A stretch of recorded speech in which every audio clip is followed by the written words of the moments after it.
ఓం Shanti. Brahma Baba practical life. అయితే ఆహ్, తెలుసుకున్నాం కదా! సత్యయుగం, త్రేతాయుగం నుంచి క్రమంగా సతో ప్రధానంగా ఉన్న ఆత్మ తమో ప్రధానంగా ఎలాగైపోయింది అని. జన్మలు తీసుకుంటూ ఆత్మ తమో ప్రధానంగా అయిపోతూ ఉందనమాట. పతనం అవుతూ ఉంది. దేహాభిమానం ఎక్కువ అవ్వటం వలన. అయితే ఆ క్రమంగా గత జన్మల్లో జరిగిన విషయాలను మర్చిపోయిన మనం తపస్సు చేసి అసలు ఎక్కడ తప్పు జరిగింది? దానిని ఎలా సరిదిద్దుకోవాలో తెలుసుకొని ప్రయత్నం చేశాము. ఆ తపస్సులో అంతరాత్మలో నిక్షిప్తమైన ఉన్న స్మృతుల కారణంగా దైవీ ప్రపంచానికి సృష్టికర్త భగవంతుడని, అతడు నిరాకార పరమాత్మ అని తెలుసుకున్నాము.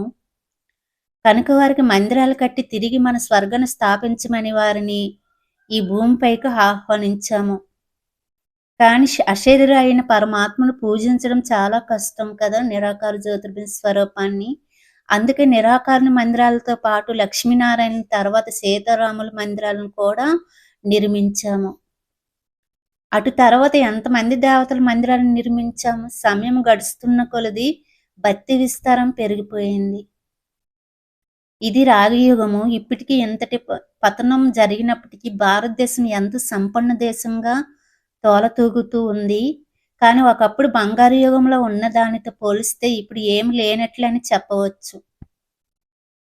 ఒక ప్రక్క ఆచారాలు ఎక్కువయ్యాయి. మరో పక్క విదేశీ దండయాత్రలు మొదలయ్యాయి.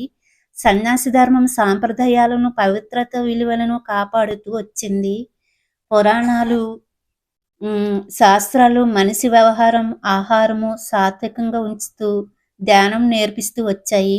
కానీ భగవంతుని యథార్థ జ్ఞానం లోపించిన కారణంగా పతనం జరుగుతూనే వచ్చింది. భగవంతుని యొక్క యథార్థమైన జ్ఞానం ఏమైంది? మర్చిపోయారు. మళ్ళీ భగవంతుడు వచ్చి చెప్తే కానీ మళ్ళీ యథార్థమైన జ్ఞానంలోకి రాను కదా.